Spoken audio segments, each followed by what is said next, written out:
Welcome to the Black Appalachian Coalition's podcast entitled Black Remembering, where we will bring to you the heavy and the hope across the Ohio River Valley. We want to remember who we are, where we've come from. We want to speak to the oral history of what we've done, what we've achieved. We want to speak to the ills that we have experienced while also finding solutions to those problems, those issues. We want to deal with the narrative that has kept us deeply rooted in despair. Now we want to punch through that narrative and stand up and say, we are remembering our Black past, and we are rooted, and we are here to stay. Welcome to Black Remembering. We hope that you find your place, your space, and your voice in this podcast. Hello, everyone. Welcome back to the Black Remembering podcast, where we highlight the heavy and the hope. This Juneteenth season, we're wishing y'all a very happy Juneteenth.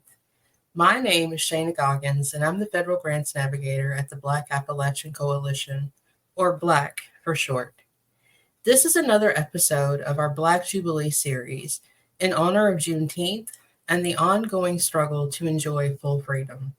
All month, we have highlighted what Black community leaders are doing to liberate Black Appalachian communities. This is a special episode for Black's anniversary with Bishop Marcia Dinkins, founder and executive director of BLAC. We will be talking about BLAC's mission and our work on the intersections of environmental and social justice, as well as storytelling. Happy Juneteenth, Bishop Marcia. How are you feeling today? Happy Juneteenth to you too, Shana.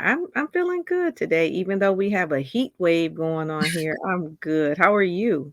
Absolutely. We have the same heat wave going on in Kentucky. So my plan is to hide in the house as much as possible. I know, right? So let's get into it, shall we? I have to ask you this question.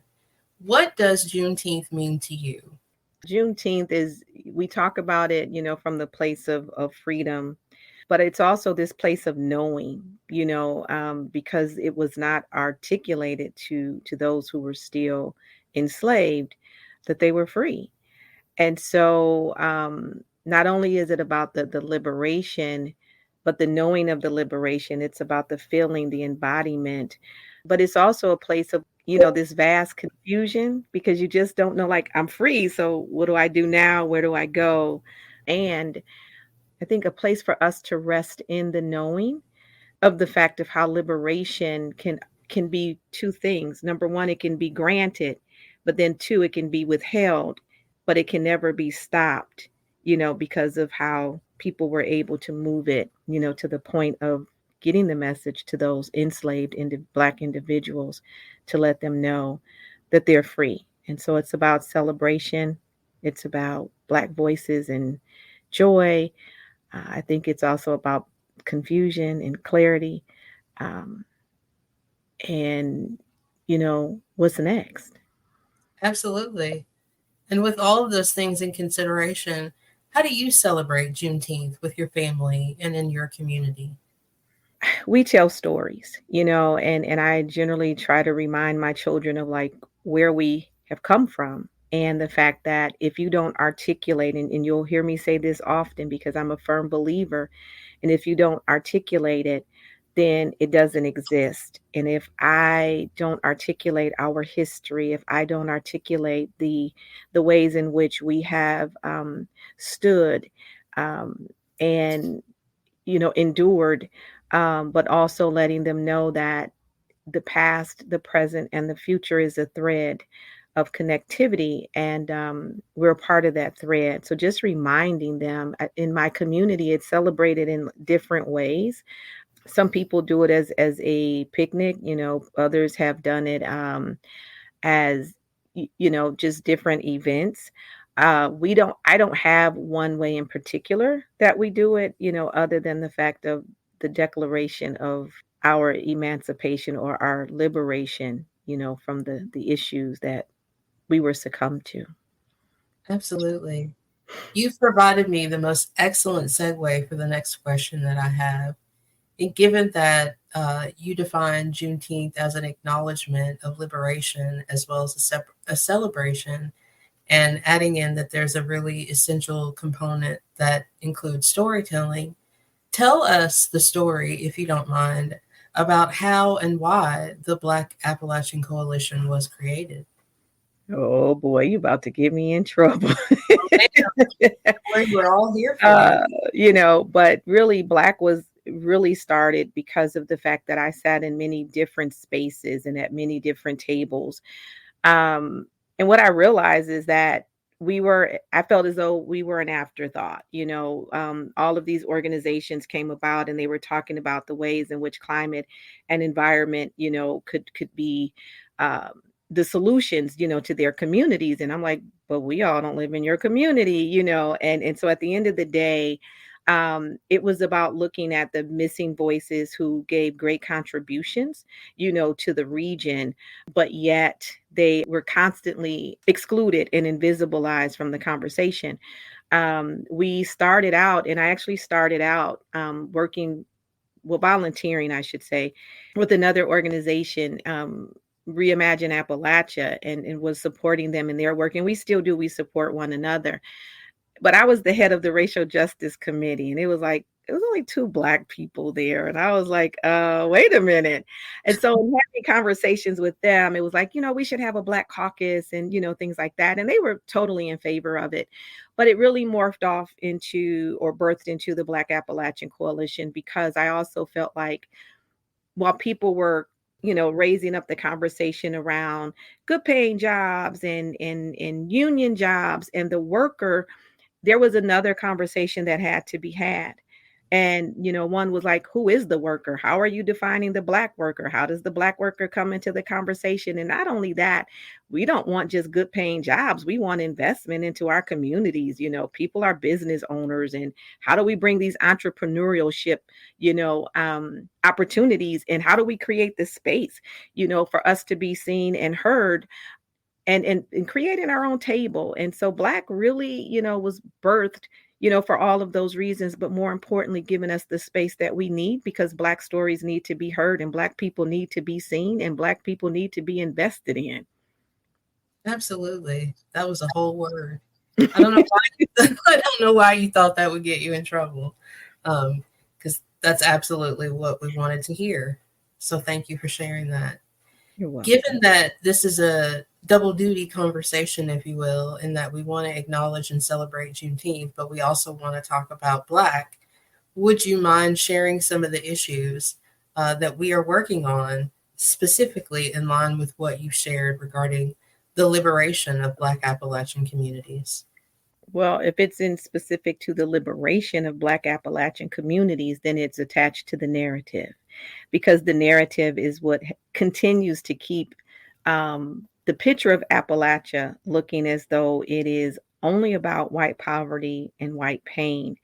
And it is also the political lever, that gets people, elected officials elected. And, what we have to do is really tell a different story in bringing us into, the story. And so I think if we're going to talk about liberation, we have to have a narrative and bring in the stories that liberate us, because liberation doesn't always start off collectively. It's individually, and then it builds into a collective conversation for our collective liberation. And so the work that we are focusing on is telling the story of impact, telling the story around the harms, health harms, social harms, political harms, racial harms, all of the harms that we experience at the intersection of all of the isms, but understanding that he who holds the narrative holds the power. And so our goal is to dismantle the whitewash narrative that's attached to Appalachia, to build the power that we need to have, not just for one set of people, but all of the people who are there. We do believe in solidarity, but at the end of the day, our work is rooted in amplifying those voices and telling the accurate accounts of those stories for racial justice and equity. I don't want to keep fighting for the white middle class to survive, or to thrive. We've been fighting for our survival for a long time. We need to fight for our thriving. And so that's what we're working on, and improving our quality of life, from our trauma burdens to our community burdens. Absolutely. I'm sorry to sit here like the Cheshire Cat, just grinning and nodding, because as a Black Appalachian, I really appreciate that you are mindful of that message, how that, the words that you use and how that comes across, but then also equally smiling and nodding in that there's really no way to kind of continue to sugarcoat that. And for Black Appalachians or other marginalized Appalachians to be able to achieve the type of liberation that you speak of. So that's just me, just nodding in agreement. And I agree. And I lived along, some years back along the Ohio River Valley as well. So I clearly understand the importance of the identity work and the story work that we do, and embracing it, because we've been in an identity crisis far too long. And, we have to know who we are and the value of our voice and who we are, especially in place-based work as well as regional work. So just appreciating you as well for being a voice in the community. Thank you. Given that both of us live, work, reside within the Appalachian region, talk with us a little bit more, if you don't mind, about some of the barriers that you have encountered as you have worked to reclaim the long history of Black people in Appalachia. I'm laughing because I'm laughing because my mind is just going back to people calling me and saying, "We didn't know it was a Black Appalachian Coalition."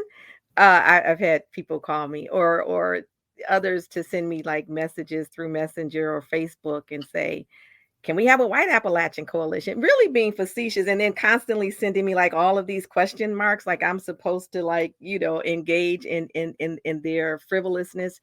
Um, so I think some of the barriers is as I was saying earlier, it's around identity, and it's the acceptance of, because really Appalachia comes with its own set of issues. There's the harm, there's the slavery, there's all of the assaults that has happened across the region. Not to mention how when the missionary movement took place, and initially Black and white people were living like in this abject poverty, and the Appalachian Mountains were actually this dividing line to say, they don't come to us and we won't go to them. And then when the missionaries went there and they saw like, hey, Black people and white people are living in the same poverty, then they wanted to kind of save both. And ultimately it turned out that white people came in and they started saying like, oh, these are my brothers and sisters, and so they're savable. They can't live like this. They're living like the Black person. We can't have that. And it switched over to the missionaries trying to bring Black people along, but ultimately Black people stayed Black people and Appalachia became white people. And so that's one of the biggest barriers, because of those harms and the fact of, why do I want to identify with a harm? Why do I want to tell the story of the harm? Because it's been collective trauma and collective harm. So sometimes those are the barriers, not wanting to tell our story, not wanting to identify and align with the total self, and really just kind of trying to shave off those parts that are comfortable. And I know that it's not comfortable, but we have to own that, and we're talking about liberation, but part of liberating ourselves is being able to own our past, some of the things that have happened to us, while also desiring and writing out the future that we want. And I think some of the issues have come, is that, number one, seeing ourselves, knowing ourselves. Number two, people trying to label us as though we don't exist, or or that we're not happy about it, when I've seen people, embrace and be joyful about it. So I would say some of those barriers are really just the stories that are being told. And not wanting to embrace the harms that have come with it, but then also knowing there are people who will embrace it and say, I'm a proud Appalachian, I'm Black, I'm female, I'm Appalachian, and I'm proud about it. But then another barrier is like, how do we get people to move, especially Mhm. when it's a lot of apathy and despair, and then people have to contend with their everyday things, versus being able, to fight. And so those are just some of the challenges, but it's not that we can't, get over those hurdles. Absolutely. Absolutely. A part that really resonated with me that you spoke of is the reclaiming. There was a period of time in which I taught an introductory course in Appalachian Studies, and I was apprehensive to teach that subject because of just what you spoke of. The common perception is that Appalachian culture and history that does not belong to people that look like us. Um, and I realized, with age comes wisdom, that I had spent too many years of my life denying those aspects of myself because of what someone else said. Mhm. So I really appreciate the words that you shared with us today, and also creating the Black Appalachian Coalition, in that you are allowing people of color to embrace what has been theirs all along. So I will be forever grateful for you and many others for doing that work as well. And so, to kind of tie all of this in, into, we're talking about liberation, we're talking about overcoming disparities, and we're talking about improving the overall quality of life for Black Appalachians, which then has a ripple effect on the region as a whole. So let's say there's an audience member, someone who is watching this today, and they are desperately searching and seeking on how they can also work to liberate their communities. What tips, tricks, suggestions, or even advice would you offer them? First of all, I think you have to understand what the community wants. Just because you're in a place of reclamation or reclaiming, and you want to fight and you have this understanding, you can't make the assumption that other people have it. So part of liberating your community is knowing your community and what your community needs. What's the tone of the community? What's the culture of the community? What does the community embody? What's the conversations that they're having? So really just having this really clear analysis on who you're wanting to walk with to be free. And then understanding, we use words like liberation and power and community, but how are people defining that? Community is not what it used to be. I mean, community back then was, I could come to your house, Shana, and knock on the door and say, hey, do you have some sugar? And community, aka mutual aid, would give me half a bag of sugar, and I'd probably give you half a dozen of eggs. But we knew each other enough to engage and build relationship with one another. So we have to get back to the point of having community in order to free community. First of all, because we don't know our neighbors anymore. Our neighbors are not looking out for us like our Mhm. neighbors used to look out for me when I was a little girl. Our neighbors don't necessarily have the same lens or look through things through the same lens that we look through. Back then, I think we had like this shared understanding and this shared vision and this shared mutuality and respect, to where we could build, and we had the relationship to where we could talk to one another. And even if we staged our sit in, and I used to say that, you sit in the house and complain, you sit in the car and complain, and you sit in the restaurant and complain, there was still people who were willing to get up and activate. And because that person got up and activated, and they knew where they were at and who they could activate with, they were successful in it. If you want to liberate your community, go back to some of the basics. Have those porch conversations. If you got a porch, have those stoop conversations. Have those conversations and get to know one another, because part of freeing ourselves is knowing ourselves so that we can build with ourselves. If we're not on the same track, then we're not going in the same direction. And if we can't agree, then how do we go along with one another? So I would just say, get to know people first. And once you know them, you know what's going on around them, and you'll be able to understand, how do they see liberation? How do they even think it's possible? How do they understand power? And is that one of the barriers? And then thinking together, once you can come together after building that relationship, what's the common solutions that you need to improve your quality of life? And don't try to go broad. Go 4 or 5 neighbors, but just get started. And don't go in there with a surrogate and a savior attitude, because you can't tell everybody what they need and you can't stand in the gap for everybody. Go in there with the intention of building relationship and getting to know one another and getting curious like we were before. And let's create the possibilities that set the framework for that liberation in our communities and in our city, in our state, in our nation. Absolutely. Thank you so much.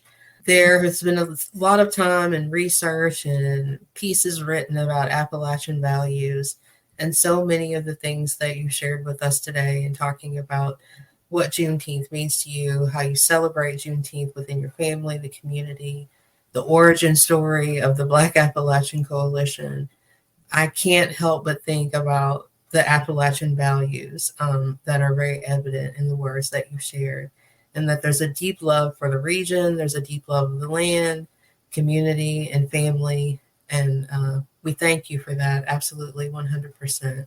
And we thank everyone else who works really hard to display and carry forth not only the Appalachian values, but values and really wonderful attributes and characteristics that Black and Brown people have been sharing with their community members for so many years. So I just want to say thank you so much for taking the time to talk with us today. Is there anything that you would like to add in conclusion?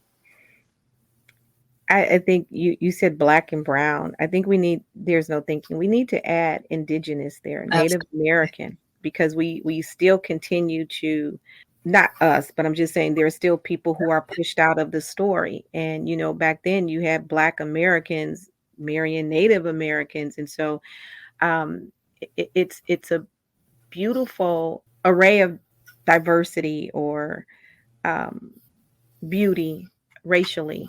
And I'm really fishing for the words, because we know some of these things are social constructs, but there is a beauty that of a story that's not being told. And again, I implore everybody, share your story, Yes. tell the story and own who you are. We talk about our authentic selves. Well, if this is part of being your authentic self, be authentically, unapologetically who Yes. you are. Because if you don't tell people who you are, who will? If you don't show people who you are, who will? If you don't fight for who you are, who will? If you don't move to liberate yourself, who will? If you don't stand up and really say, I'm going to change the story to help my people, who will? Because we already know the danger of single story. We've been seeing it for so long, and we have been judged by the single story. And so now I just want to say to everybody, I challenge you, let's change the story and let's create a universal hum, so that when we walk in the room, when we walk in the spaces, they recognize our sound and know that that's a sound of power, that's a Mhm. sound of liberation, and a sound of declaration and unity. Absolutely. And thank you for reminding me again. We get accustomed to speaking about things and thinking about things in a certain way. So thank you for reminding me to be conscious to include the various spectrums and diverse components of our story. So thank you.